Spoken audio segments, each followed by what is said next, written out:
live a life that's about spreading love and freedom of expression.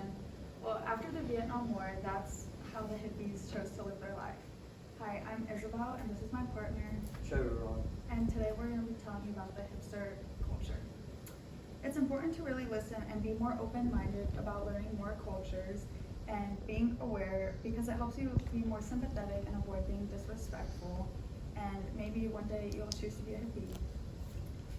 Over the past couple of weeks, me and my partner have been thoroughly researching, so I feel like we're pretty credible to people to listen to.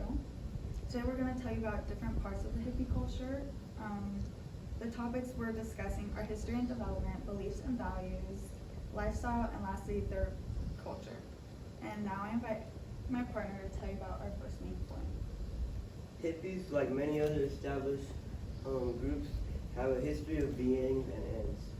Back in the 1960s, meanwhile America's government's involvement in the Vietnam War was spiraling, the hippie counterculture sprang up. The first hippie was named Ken Casey, and he wrote novels such as One Flew Over the Cuckoo's Nest and Sometimes a Great Notion. He was also an LSD advocate and a marijuana advocate, and these books were like known in like the hippie culture, so they're very well-known books. He also hippies started on college campuses in the U.S. but spread to Canada and UK over time. At the end of the 60s or the early 70s, the hippie movement started to die out. Mainstream America wasn't supportive of the drug use, casual sex, and hippie beliefs in general. Police violence against peaceful protesters became common. According to Roosevelt Island Daily News,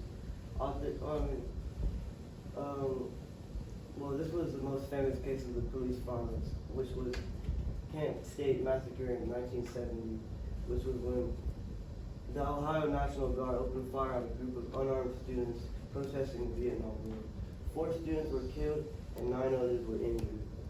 Mainstream America, I think now it's time for my partner to go on to the next. I'm going to tell you about the beliefs. The hippie movement relied solely on their shared beliefs. They sought spiritual guidance from outside the norm, such as Buddhism, Hinduism, and other Eastern religions, and at one point astrology, during a time where the norm was strictly Christianity. Many American soldiers were introduced to Buddhism while being stationed in Southeast Asia during the Vietnam War. Many found meditation and Zen to be helpful practice during times of distress, and they ended up continuing those practices after they returned home, eventually spreading it. As Buddhism and other Eastern forms of spirituality took root in America, many hippies began to meditate, and they thought it was important to their personal development. One of many slogans belonging to hippies is "Make Love Not War," which stems from their belief of nonviolence and love, as well as openness and tolerance compared to society's restriction and regimentation. Many hippies participated in a number of teach-ins at colleges and universities, and they took part in anti-war protests and marches. They joined other protesters in the Moratorium, a nationwide demonstration against the war in 1969, according to Britannica. The adoption of the environmental movement was also inspired by the anti-war teach-ins, and in 1970, many participated in teach-ins for the first Earth Day. And now back to my partner. Because hippies have such different beliefs, they developed a distinctive lifestyle as well. Hippies have a very countercultural lifestyle that not everyone accepts. When most people think of hippies, they think of their stereotypical use of psychedelic drugs. Can you flip to the next slide? According to DePaulo, scientists redefine LSD as a shift of consciousness that turns into an experience which lets you transcend your ego and the conventionalities of the world. LSD is one of the most common drugs used by hippies. Also heroin, which Jimi Hendrix OD'd on heroin.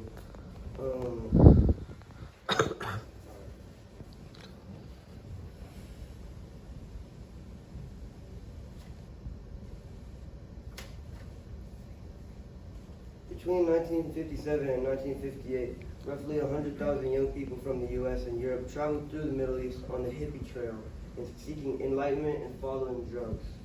Hippies were often more open to trying new things and opening up. Hippies often practiced open sexual relationships and lived in various types of family groups, especially with contraceptives on the rise. Hippies experiment with different living arrangements in communal housing and often adopted vegetarian diets. Now, onto my partner for the culture. Okay, as hippies just told you, they live a very different lifestyle and they adopted their own culture. Their own culture consists of their own clothing style, music, and films. They have a unique clothing style that allows them to fully express themselves. They favor long hair, especially in men, and they grow out their beards a lot. They love psychedelic colors, especially in tie-dye, and yeah. Both genders wear sandals and they wear a lot of beads and caftans, floral dresses, flared trousers, and cheesecloth blouses, often found in commercial ventures such as London's Carnaby Street and Kings Road.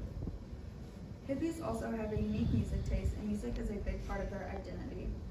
Folk and rock music are mainstream for hippies, with artists such as Bob Dylan, John Baez, the Beatles, Grateful Dead, and the Rolling Stones. Public gatherings are a big part of entertainment within the culture, especially music festivals.